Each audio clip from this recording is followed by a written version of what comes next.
Alright, what's up guys, it's Viper here with another video, and today's video I'm going to be going over the top 5 Hall of Hero monsters of all time. So the best 5 Hall of Heroes that have ever happened in Summoner's War.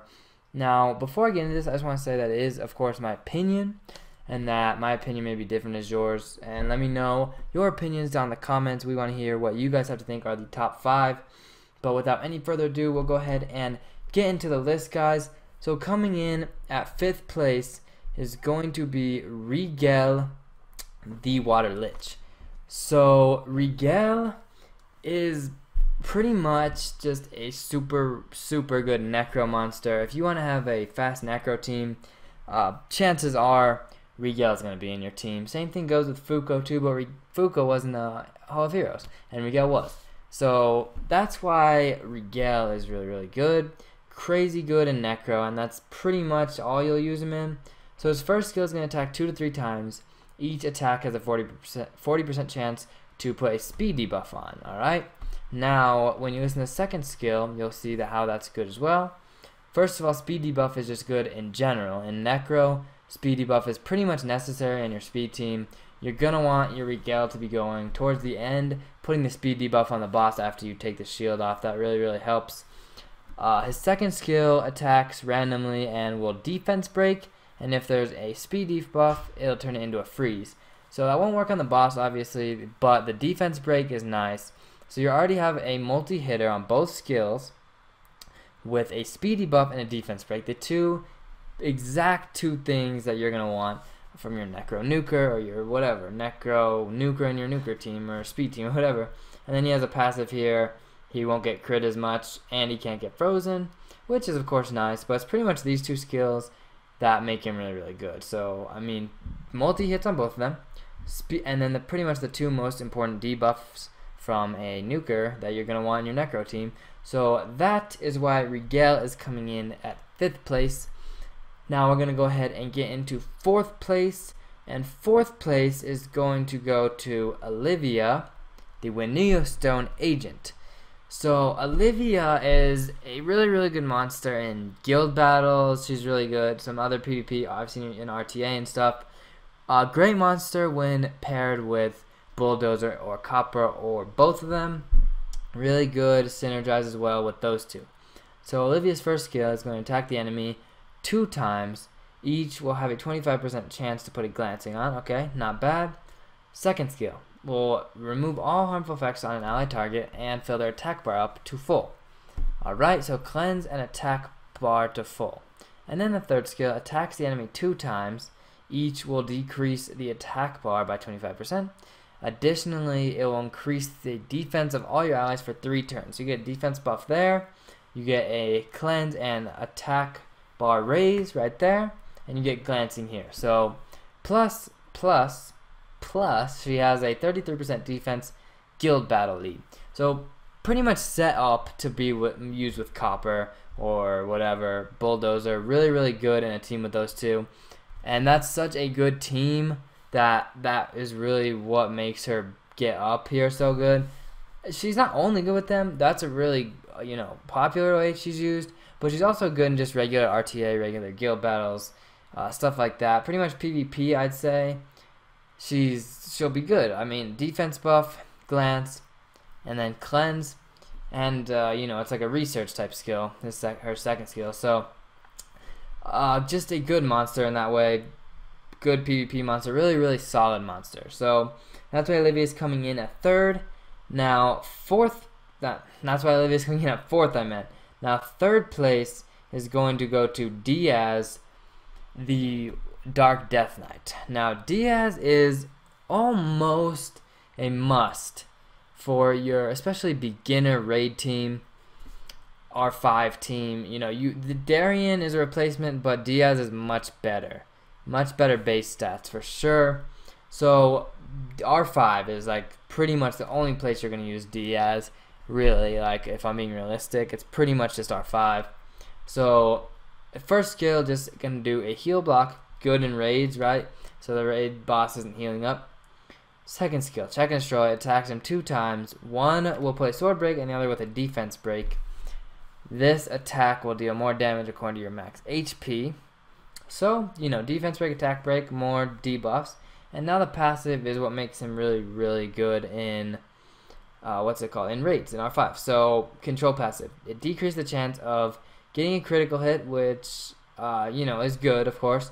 And then the really, really good part is it reduces damage that everyone else on your team receives by 15%. Now, this doesn't stack with, like, another Diaz or Darien. You can't put Diaz and Darien together, unfortunately, and, you know, stack their passives. But 15% is good, really good in the raids. Just really helps to keep your team alive. Like, it really does help. Heal block, good debuffs, and then helping your team get alive without even healing, you know, without wasting a turn or whatever on healing, or wasting a turn on the ticker. It just straight up does as a passive and keeps your guys, helps keep your guy alive. So that is why Diaz is coming in at third. Great monster in that sense. Now, as we get into these top two, the top two are going to be really, really, really good monsters. So, alright, so second place is going to go to a monster I don't have that I really, really, really, really, really want, and that's Delphi, the Wind Undyne.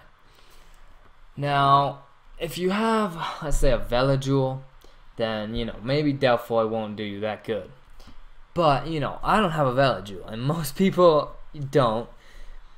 So, if you don't, then Delphi is probably the next best immunity monster that's fairly obtainable. So, you have first skill, decreases attack speed for 2 turns if you crit. You know, automatically right there, you got a nice speed debuff. Now, the second skill will put the target's skills on cooldown, which is also very, very useful in a lot of situations. Whether you're using her in guild battles or you're using an RTA, you know, wherever you're using her, that is a good skill to have to reset your skills, and if you play that right, you can really make good use out of that. Alright, now, third skill. Cleanses all the debuffs off all your allies. Alright, that's already good. Plus, it gives them immunity for 2 turns and recovers 20% of their HP. Man, it's just a really, really good skill, especially considering this was a Hall of Heroes monster at one time. At one time, they were giving away Delphi as a Hall of Heroes. Man, if we could get these kind of Hall of Heroes now, that'd be nice, alright? But basically, super good support monster in a lot of stuff, really. But in guild battles and RTA is where I really, really want her, because you get immunity, which is really, really good. You get heals out of that. You get cleanse. You get the skill cooldown. You get speed debuff. Man, she's just a really good monster. So that is pretty much why Delphi is coming in at second place. Now, the first place monster does top Delphi, in my opinion. Really great monster. Arya, the Light Succubus. Literally such a good monster. Such a good monster.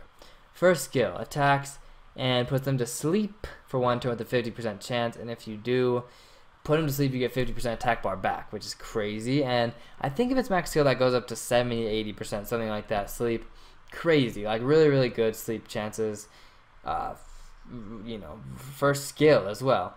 So that's really good. All right, second skill will hit a little bit harder, first of all, and it's basically just puts a heal block on. And the good thing about the succubuses in general, but Arya, you know, in particular, all of them though, is that they don't, when they attack the monsters, they don't wake them up from sleep. So it works good because if you sleep her here, and then you can use these other 2 skills and still not wake them up for sleep. When they added that buff, it was like, oh my god, this is gonna be good. So that's good. And then the third skill is also super good. Attacks all the enemies. All right, won't wake them up. And then it puts a speed debuff on all of them and puts a glancing hit on all of them. Okay, so you got AoE speed debuff and AoE glancing, and you have sleep and heal block in one monster. Alright, it's crazy. So she's just a really, really, really, really good TOA monster. That's where you're going to mainly use her as TOA. You know, Spectra has speed debuff, but Arya has speed debuff and glancing. Now, there are stages where Spectra is better and other people are better, But for majority of TOA stages, I think Arya is definitely better than Spectra. That's my opinion. Yeah, I mean, they're both good though, but yeah, Arya is just really, really good in that sense. Like, crazy good TOA monster.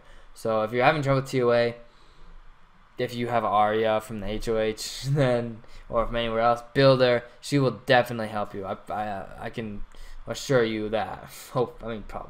Alright, but so that's why Arya is coming at first. Great monster, alright? So that's gonna wrap up this list though, guys. It was a quick little top 5 of the best Hall of Hero monsters of all time. Now, as there's more and more Hall of Heroes, I can expand that list, but for now, that's the list for me. In my opinion, again, feel free to leave your opinion down in the comments. If you have any other questions, comments, and concerns, also leave those in the comments. Thank you guys so much for watching, and I will see you guys in the next video.